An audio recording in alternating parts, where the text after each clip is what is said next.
আদরণীয় শ্রী রাজীব ভট্টাচার্য মহোদয়, আমাদের রাজ্যসভার সদস্য, আমাদের মাঝে উপস্থিত আছেন ত্রিপুরা সরকারের মাননীয় মন্ত্রী শ্রী সুশান্ত চৌধুরী মহোদয়, শ্রী টিঙ্কু রায় মহোদয়, শ্রী সুধাংশু দাস মহোদয়, শ্রী বিকাশ দেববর্মা মহোদয়, শ্রী শুক্লাচরণ নোয়াতিয়া মহোদয় এবং আগরতলা মিউনিসিপাল কর্পোরেশনের সম্মানিত মেয়র শ্রী দীপক মজুমদার মহোদয়, এবং মঞ্চে যিনি স্বাগত ভাষণ আমাদের সামনে রেখেছেন শ্রী অমিতাভ রঞ্জনজি ডিজিপি এবং শ্রী অনুরাগ ডিজিপি ইন্টেলিজেন্স ত্রিপুরার, এবং সেক্রেটারি আমাদের শ্রী অভিষেক সিং মহোদয়, এবং অন্যান্য যারা আধিকারিকরা এখানে উপস্থিত আছেন, পুলিশ আধিকারিকগণ থেকে শুরু করে বিশিষ্ট ব্যক্তিবর্গরা এখানে উপস্থিত আছেন, এবং যাদের জন্য আজকের এই অনুষ্ঠান, যারা আজকে অফার গ্রহণ করবেন পুলিশ ডিপার্টমেন্টে, এবং অভিভাবকগণ, সাংবাদিক বন্ধুরা, সবাইকে আমি অভিনন্দন জানাচ্ছি এবং শুভেচ্ছাও জানাচ্ছি। তো আগে আমাদের রাজীববাবু পুরো ত্রিপুরা সরকার কি কি করেছেন এবং কিভাবে আমাদের নিয়োগ প্রক্রিয়া ত্রিপুরাতে হয় বিস্তরভাবে এখানে আলোচনা হয়েছে। আমাদের ডিজি সাহেব অলরেডি বলেছেন যে এই রাজ্য পুলিশের যে কনস্টেবল পদে নিয়োগের সময় কত কিছু লক্ষ্য রেখে স্টেপ বাই স্টেপ সেটাকে ফলো করে মাঝে মধ্যে আমাদের সাথে কথা বলেছেন যেখানে সমস্যা হয়েছে, ট্রান্সপারেন্সির মাধ্যমে এই যে নিয়োগ সেটা এই আমাদের যিনি ডিজিপি সাহেব পুরো বিষয় এখানে আমাদের সামনে আলোচনা রেখেছেন। 975 অফার, এবং তার মধ্যে 332 জন হচ্ছে মহিলা এবং পুরুষ হচ্ছে 643 জন। এটা কিন্তু চারটিখানি কথা নয়, বহুদিন ধরে এই পুলিশ কনস্টেবল এবং মহিলাদের কনস্টেবল পদে নিয়োগের জন্য কত রকমের কথা হচ্ছিল, কবে হবে, দেবেন কিনা ইত্যাদি। সবসময় একটা কোশ্চেন মার্ক সোশ্যাল মিডিয়া থেকে শুরু করে সব জায়গায় হচ্ছিল, কিন্তু সময়ের কাজ সময়ে এই সরকার করে থাকে এবং সেই দিনটা আজকে এসছে এখানে। এবং আমার মনে হয় যে যারা আজকে অফার এখানে নিতে এসছেন, এই দিনটি কিন্তু আপনাদের কাছে একটা স্মরণীয় দিন, এবং আপনাদের যে স্বপ্ন এতদিন ধরে দেখেছেন, এখানে বলা হয়েছে এখন যারা যারা আজকে অফার যাদেরকে দেওয়া হবে, দে আর অল ট্যালেন্টেড। এবং শুধু আমি অনেক সময় অনেক ফাইল আমার কাছে আসে যে এনওসি চাই, কি এনওসি, অলরেডি তো সে চাকরি করছে না, সে আরেকটা আপার গ্রেডে ওনারা অ্যাপ্লাই করতে চায়, আপার গ্রেডে প্রমোশন পাওয়ার জন্য বিভিন্ন পরীক্ষা নিতে চায়, এর জন্য এনওসি চাই। কাজে আগামী দিন আপনাদের টেকনিক্যাল নো হাউ এগুলো বিষয়ে তো আপনাদের জানানো হবেই, এবং আপনাদের কিন্তু আমার মনে হয় যে এইভাবে আপনাদের সিভিল ড্রেসে আর কদিন বাদে যখন পুলিশের ড্রেস পরবেন, একটা বিরাট অন্তর আগামী দিন আমরা দেখতে পাবো। এবং অত্যন্ত ভালো লাগছে যে এই ধরনের একটা স্বপ্ন আপনাদের সফল হতে যাচ্ছে, এবং এর জন্য এটা সম্ভব হয়েছে আপনাদের কঠোর পরিশ্রম। এখানে একজনও বলতে পারবেন না এই মুখকে ধরে, এই মুখ নেতাকে ধরে বা এই মুখকে ধরে আমি এই চাকরিটা পেয়েছি। যাই চাকরিরা পেয়েছেন আপনারা আপনাদের নিজেদের কঠোর পরিশ্রমের জন্য সেটা সম্ভব হয়েছে। আমি আজকে উপস্থিত এখানে যারা অফার প্রাপকরা আছেন তাদের সকলকে, এবং ওনাদের যারা গার্জিয়ানরা এখানে উপস্থিত আছেন তাদেরকে আমি আন্তরিক অভিনন্দন জানাতে চাই। আজকে এখানে হয়তোবা এমনও পরিবার আছে যাদের এই পরিবারের থেকে প্রথম কেউ চাকরিতে এসছে, এবং এটা কিন্তু একটা শুধু নিজের চাকরি না, পরিবারের জন্য মনে হয় একটা চাকরি। এবং অনেক আশা, অনেক আকাঙ্ক্ষা নিয়ে তারা এই পরীক্ষায় উত্তীর্ণ হয়েছেন। এবং আজকের এই যে দিনটা, এটা কিন্তু একটা মাইল ফলক আমি বলবো, যে প্রকৃতপক্ষে রাজ্যের যে যুবক যুবতীদের যে কর্মসংস্থানের যে সুযোগ, তারা কিন্তু আগামী দিন মানে বুঝতে পারবে, যদি আমার প্রতিভা থাকে, আমি যদি পরিশ্রম করি, এই সরকারের যতদিন থাকবে, এই সরকার যেহেতু আছে, সেখানে যোগ্যতার মাপকাঠি নির্ধারণ করার যা যা পদ্ধতি দরকার এই সরকার করবে। আজকে আমাদের সরকার বিভিন্ন যে প্রশাসনের কাজ স্বচ্ছতার সাথে আমরা করছি, এবং বিভিন্ন দপ্তরে, শুধু পুলিশ ডিপার্টমেন্ট না, সমস্ত ডিপার্টমেন্টে যাতে গতি আনা যায়, কাজের গতি আনা যায়, তা বিভিন্ন দপ্তরে নতুন নতুন পদ আমরা যেমন সৃষ্টি করছি, তেমনি একটা গ্যাপ যে পুরনো পদগুলো আছে এবং নতুন পদ দেওয়ার সাথে সাথে সেই গ্যাপগুলো কিন্তু আমরা কমিয়ে আনার চেষ্টা করছি। শুধু চাকরি নয়, এই ত্রিপুরাতে আমরা ইনফ্রাস্ট্রাকচার ডেভেলপমেন্টের ক্ষেত্রে আমরা অনেক কাজ করেছি। আপনারা নিশ্চয়ই এর মধ্যে দেখেছেন যে কিছুদিন আগে, যদি আমি গত 12/2 অর্থাৎ ফেব্রুয়ারি মাসের 12 তারিখ থেকে যদি আমি দেখি, অর্থাৎ এই মাসের 2-5 পর্যন্ত বিভিন্ন তারিখে বিভিন্ন ডিপার্টমেন্টের 368.21 করোড় ইনফ্রাস্ট্রাকচারের ইনোগ্রেশন বা ফাউন্ডেশন লে করা হয়েছে। আপনারা নিশ্চয়ই পত্রপত্রিকা আপনারা দেখেছেন। তাছাড়া কিছুদিন আগে অর্থাৎ 9 মে আমরা গোমতী জেলার অমরপুরে বিভিন্ন প্রকল্পের উদ্বোধন ও ভিত্তিপ্রস্তর স্থাপন করা হয়েছে at the rate of 210 crore. এবং আমরা এই সরকার চেষ্টা করছি যে অন্তিম ব্যক্তি পর্যন্ত যাতে বিভিন্ন সুযোগ, তাদের বিভিন্ন কর্মসংস্থানের সুযোগ যাতে হয়, শুধু তাই নয়, সামাজিক অর্থনৈতিকভাবে তাদের যেন উন্নতি হয় অন্তিম ব্যক্তি পর্যন্ত, সেই প্রচেষ্টা আমাদের সরকার সেখানে করছে। এর মধ্যে এই মার্চের এখানে কিছু ডাটা আমার পূর্ববর্তী বক্তা এখানে রেখেছেন, রাজীব বাবু রেখেছেন, যে মার্চের 2025 পর্যন্ত ডাইন হার্নেস সহ 17,554 জনকে সরকারি চাকরি দেওয়া হয়েছে। চাকরি নেই। আর কর্মসংস্থানের কথা তো আমি এখানে আর আনছি না, অনেকবার অনেক জায়গায় আমি বলেছি। মানে প্রচুর কর্মসংস্থানের ব্যবস্থা আমরা করেছি। এখানে এমএসএমই এর কথা যদি বলি, এমএসএমই এর মধ্যে মাইক্রো যারা এন্টারপ্রেনার হয়েছেন, তাদের মধ্যে প্রায় 2.1 লাখ আমাদের এন্টারপ্রেনার এখানে হয়েছে। বিভিন্ন জায়গায় স্মল এবং মিডিয়াম যারা বিজনেসম্যানরা আছেন, সেখানেও তারা কিন্তু যুক্ত হয়েছেন। প্রচুর মানুষের কর্মসংস্থানে আমরা সেই মাননীয় প্রধানমন্ত্রীজির যে ইচ্ছা যে এন্টারপ্রেনার হতে হবে, নিজে এন্টারপ্রেনার হও, অন্যকে চাকরি দাও, সেই একটা জোয়ার ত্রিপুরাতে কিন্তু সেটা এসছে।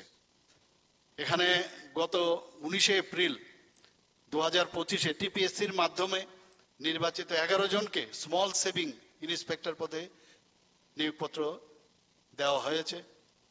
26 এপ্রিল 2025 এই হলের মধ্যে সমাজ কল্যাণ ও সমাজ শিক্ষা দপ্তর, পূর্ত দপ্তর এবং ত্রিপুরা স্টেট কোঅপারেটিভ ব্যাংকে মোট 479 জনকে অফার দেওয়া হয়েছে। 30 এপ্রিল 2025-এ এখানে 228 জন শিক্ষকের নিয়োগপত্র দেওয়া হয়েছে। এখানে রাজীববাবু বলেছেন যে শিক্ষা আমাদের প্রায়োরিটি। সেখানে টেটের মাধ্যমে এত কোয়ালিটিভ টিচার এখন আসছে, আস্তে আস্তে করে আমরা যেখানে যেখানে শিক্ষকের সমস্যা, আগামী দিনের যারা প্রজন্ম তারা প্রপার শিক্ষা, এসব কোয়ালিটিভ যে টিচার এখন আসছেন তাদের মাধ্যমে সেটা পাবে। এবং বিভিন্নভাবে ওনাদেরকে আরো যাতে স্কিল ডেভেলপমেন্ট করা যায়, সেই বিষয়গুলো এডুকেশনের দিক দিয়ে তারা যাতে আরো উন্নত মানের ট্রেনিং পায়, সেই ব্যবস্থা আমরা করছি। আপনারা শুনে খুব খুশি হবেন যে শুধুমাত্র 2025 সালে 5/2/25 থেকে আজকের এই 13 তারিখ পর্যন্ত 2025 পর্যন্ত 4,499 জন সরকারি চাকরির নিয়োগপত্র পেয়েছেন এবং অনেকেই কাজে অলরেডি ওনারা কাজ শুরু করে দিয়েছেন। আমরা এখানে অত্যন্ত খুশি লাগছে যে আমাদের মেয়েরা বা বোনেরা তারা আজকে এখানে চাকরি পাচ্ছেন। 33% যে আমাদের সরকারি নীতি, সেটাকে পুরোপুরিভাবে আমরা কিন্তু সেটাকে লক্ষ্য রাখি। আমরা তাদের যাতে মহিলারা সশক্তিকরণ করা যায় সেই ব্যবস্থা আমরা করছি। 332 জন মহিলাকে আজকে অফার দেওয়া হচ্ছে এবং তাতে করে তারা নিজেরা কিন্তু স্বাবলম্বী হবে এবং অর্থনৈতিকভাবেও শক্তিশালী হবেন। আপনারা এখানে আমি আপনাদের সামনে বলতে চাই, শুধু তাই নয়, ইতিমধ্যে আমাদের ক্যাবিনেটে আমরা অলরেডি গ্রিন সিগন্যাল দিয়ে দিয়েছি 916 জন পুলিশ কনস্টেবল, আরো 916 জন পুলিশ কনস্টেবল নিয়োগের অনুমোদন আমরা দিয়েছি। আমরা চাই যে ত্রিপুরা পুলিশ বিভিন্ন সময় বিভিন্ন জায়গা থেকে যখনই ডিজিপি সাহেবের সাথে কথা হয় বা অন্যান্য আধিকারিকদের সাথে যখন কথা হয় বা বিভিন্ন সময় আমি নিজেও, আমাদের মন্ত্রী বাহাদুরও অনেক সময় অনেক জায়গায় খবর রাখেন, উনারাও বলেন যে সেখানে পুলিশের সংখ্যা খুব কম। তো আমরা আস্তে আস্তে করে তার যে যে ডেফিসিয়েন্সি সেটা আস্তে আস্তে করে আমরা কমিয়ে আনবো এবং আমি আশা করি তারা তাদের মানে সর্বোত্তম শক্তি এবং দক্ষতার সাথে, ট্রেনিং তো আপনারা পাবেনই, তার সাথে আগামী দিন আপনারা ভালোভাবে কাজ করবেন। কারণ আইন শৃঙ্খলা আমাদের কাছে বিরাট একটা বিষয়, সাধারণ মানুষের নিরাপত্তা আমাদের কাছে প্রায়োরিটি। এখানে আমার পূর্ববর্তী বক্তা বলেছেন, আমাদের মাননীয় ডিজিপি সাহেব বলেছেন যে কিছুদিনের মধ্যে আমরা 218 জনকে সাব ইন্সপেক্টর আমরা সেখানে নিয়োগ করতে যাচ্ছি। এবং অনেকদিন ধরে আরেকটা, যখনই আমি দেখলাম, যখনই একটা একটা করে আমরা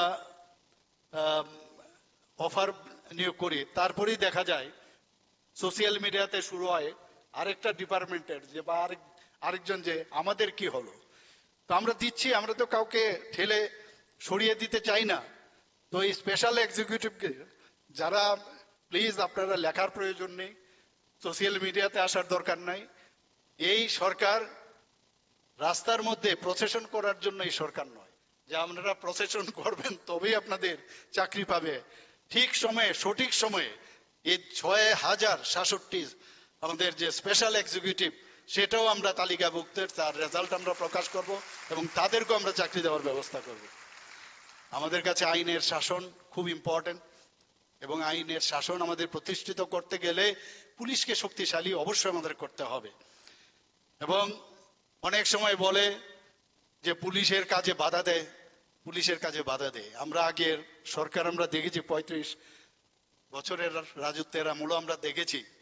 এক এক সময় আমরা নিজেদের ব্যক্তিগতভাবেও, যদি যখন আমি রাজনীতিতে প্রবেশ করিনি তখনও কোনোদিন ভাবিনি কোনো একটা সমস্যা হলে যে থানাতে গেলে তার বিচার পাবো। এটা I am one of the মানে representative of the mass people of Tripura, যে কোনো ভরসাই ছিল না যে থানাতে যাওয়ার আগে পার্টি অফিসে যদি যাই তবে হয়তো বা কাজটা হবে।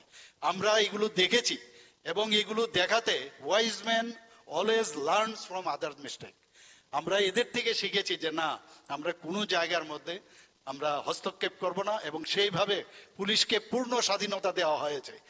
মাননীয় প্রধানমন্ত্রীজি নরেন্দ্র মোদীজি কালকে কি বলেছেন যে এইবারের যে অপারেশন সিন্দুর, সেই অপারেশন সিন্দুরে পূর্ণ আস্থা আমাদের যারা 3 সেনাবাহিনী ওনাদের হাতে ছেড়ে দিয়েছেন, যে আপনারা যা করবেন সেগুলো আপনারা, আমি জানি আমার সাধারণ মানুষ থেকে শুরু করে আমাদের নিজেদের আপনাদের উপর আস্থা আছে এবং সঠিকভাবে আপনারা সেই কাজটা করবেন। সেই আস্থা রাখার কারণেই আজকে পাকিস্তানকে যেভাবে জব্দ করেছে, যে টেররিস্টদের এগেনস্টে অপারেশন সিন্দুর যেটা বলেছেন উনি কালকে, যে সেটা কিন্তু শেষ হয়নি, এটা চলবে আগামী দিন। এবং রক্ত এবং জল একসাথে চলবে না।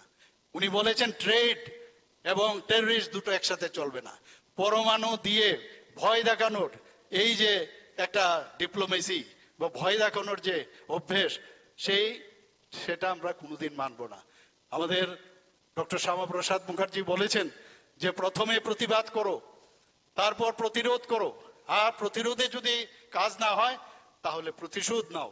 সেটা মাননীয় প্রধানমন্ত্রীজি সেটাই এবার দেখিয়ে দিয়েছে এবং আগামী দিনও সেটা করবে আমরা নিশ্চিত, এবং আমাদের আস্থা, পূর্ণ আস্থা আছে মাননীয় প্রধানমন্ত্রীজির উপর।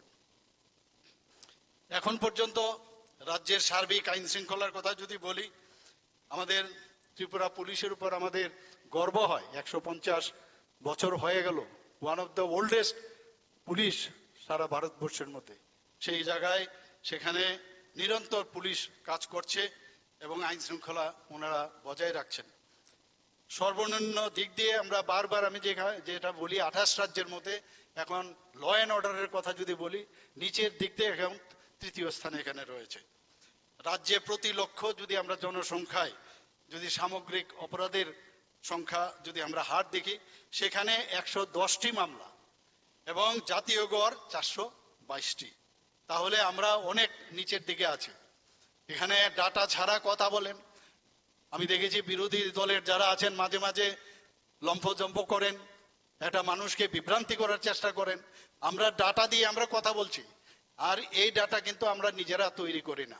ন্যাশনাল লেভেলে বিভিন্ন ভাবে সেগুলো কালেক্ট করা হয় এবং সেই অনুযায়ী আমরা ডাটা নিয়ে মানুষের সামনে বিধানসভায়ও কথা বলি, এখানেও আপনাদের সামনে আমি কথা বলতে চাই। কারণ আগামী দিন আপনাদেরই যারা আজকে নিয়োগপত্র নেবেন, এই ত্রিপুরার যে শান্তি শৃঙ্খলা, মানুষের নিরাপত্তা, সেটা আপনাদের হাতে থাকবে। ক্রাইম এগেইনস্ট বডি, সেটার যদি আমরা দেখি, 28টি রাজ্যের মধ্যে আমরা নিচের দিক থেকে আমরা 8ম স্থানে আছি এবং প্রতি লক্ষ জনসংখ্যার সামগ্রিক অপরাধের হার যদি আমরা দেখি 43.8%, আর যেখানে জাতীয় গড় 84টি মামলা। সম্পত্তি বিষয়ক অপরাধের যদি কথা বলি, ত্রিপুরা 28টি রাজ্যের মধ্যে সর্বনিম্ন স্থানে আছে। এখানে প্রতি লক্ষ যদি জনসংখ্যার সামগ্রিক অপরাধের হার আমরা যদি দেখি, জাতীয় গড় যেখানে 60.8% মামলা, সেখানে রাজ্যের গড় 11.9% মামলা হয়। মহিলাদের বিরুদ্ধে অপরাধের কথা যদি বলি, ত্রিপুরাতে সর্বনিম্ন দিক দিয়ে 8ম স্থানে রয়েছে 28টি রাজ্যের মধ্যে। প্রতি লক্ষ জনসংখ্যায় মহিলাদের বিরুদ্ধে অপরাধের হার 37টি মামলা, যেখানে জাতীয় গড় 66টি মামলা হয়। 2023 সালের তুলনায় 2024 সালে সামগ্রিক অপরাধ 19.4% হ্রাস পেয়েছে। আবার 2024 সালের তুলনায় 2025 সালে 4 মাসে সামগ্রিক অপরাধের হার পুনরায় আরো 10% কমে গেছে। আমরা যে ঠিক পথে চলছি সেটা কিন্তু আজকের এই ডাটা থেকে আমরা বুঝতে পারছি। মহিলাদের বিষয়ে আমরা সবসময় আমরা অ্যাড্রেস করি, 24/7 আমরা প্রতিটি যে মহিলা বান্ধব যাতে পরিবেশ সৃষ্টি হয়, প্রতিটি থানাতে সেই মহিলা আমরা হেল্প ডেস্ক আমরা চালু করেছি। মহিলাদের সুরক্ষায় 1091 যে মহিলা হেল্পলাইন সেটা চালু রয়েছে। শুধু তাই নয়, আমাদের যে 8টা ডিস্ট্রিক্টের মধ্যে সব জায়গায় মহিলা দ্বারা নিয়ন্ত্রিত আমরা মহিলা থানা করেছি, পূর্ণ মহিলা দ্বারা নিয়ন্ত্রিত। এবং +1 আমাদের পশ্চিম জেলাতে আরো একটা, যেহেতু বড় জেলা, এর জন্য এখানে টোটাল 9টা মহিলা থানা আমরা ত্রিপুরাতে এস্টাবলিশ করেছি।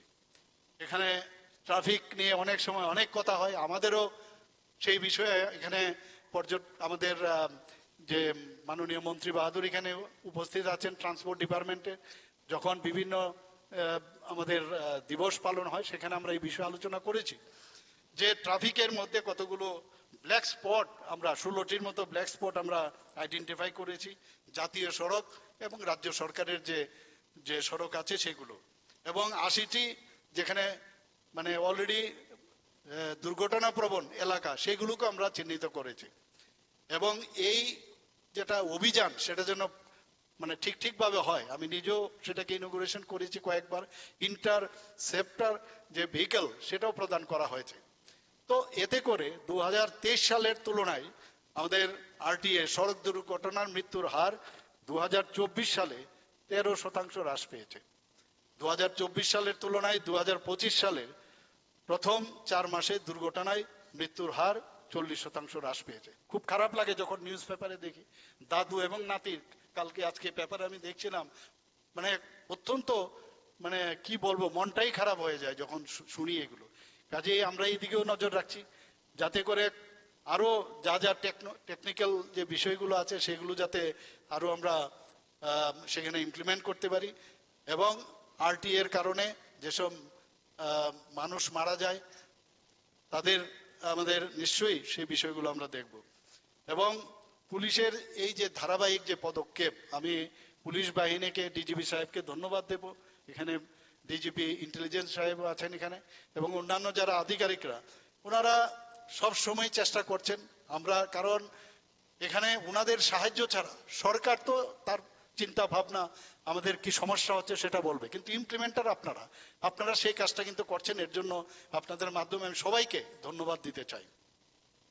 বন্ধুগণ, এখানে আমরা দেখলাম যে প্রায় 30% 10 বছরে এখন পর্যন্ত 30%, যদি আমাদের সরকার এখানে 2014 সাল থেকে 2024 পর্যন্ত 10 বছরে অপরাধের হার প্রায় 30% কমে গেছে, 30। এবং এখন পর্যন্ত এই যে পুলিশের তরফ থেকে প্রয়াস যে কার্যক্রম সেটা চালানো হয়েছে, প্রায় 9,000-এর উপরে প্রয়াস কর্মসূচি ওনারা করেছেন, এবং প্রায় 2 লক্ষ উপরে যে মানুষ সেই প্রয়াসের মধ্যে ওনারা যুক্ত হয়েছেন। মাদকের বিরুদ্ধে আমাদের এখানে এমপি সাহেব বলেছেন অলরেডি যে এখানে আমরা জিরো টলারেন্স, মাননীয় যশস্বী গৃহমন্ত্রীজি বারবার বলছেন যে কোনো অবস্থায় আমাদের মাদক যে দ্রব্য এবং ড্রাগ এডিকশন নিয়ে আমরা কোনো অবস্থায় আমরা জিরো টলারেন্সে যাব, এবং সেই কাজটা আমরা করছি, এবং তার জন্য আমরা প্রতিশ্রুতিবদ্ধ, এবং আগামী দিনেও সেটা করবে। এবং আপনারা শুনে খুশি হবেন যে 2023 সালের তুলনায় 2024 সালে এই যে বাজেয়াপ্ত হয়েছে মাদকদ্রব্য প্রায় 106% বৃদ্ধি পেয়েছে। শুধু তাই নয়, এই যে ধ্বংস করা হয়, অনেক সময় বিধানসভার মধ্যে বলছেন যে কোথাও কোনো ফল্ট খুঁজে পাওয়ার পজিটিভ যে চিন্তা ভাবনা তাদের মধ্যে কিছুই থাকে না, যেগুলো নিয়ে কি করে, এটা নিয়ে কি আবার দিয়ে দেয়, এই ধরনের একটা সন্দেহ প্রকাশ করে এবং মানুষকেও বিভ্রান্তি করার চেষ্টা করে। ওনাদের এবং আপনাদের মাধ্যমে ওনাদের অবগতির জন্য আমি জানাচ্ছি যে মাদক ধ্বংসের পরিমাণ এই সময়ে 132% বৃদ্ধি পেয়েছে। 2025 সালে আমি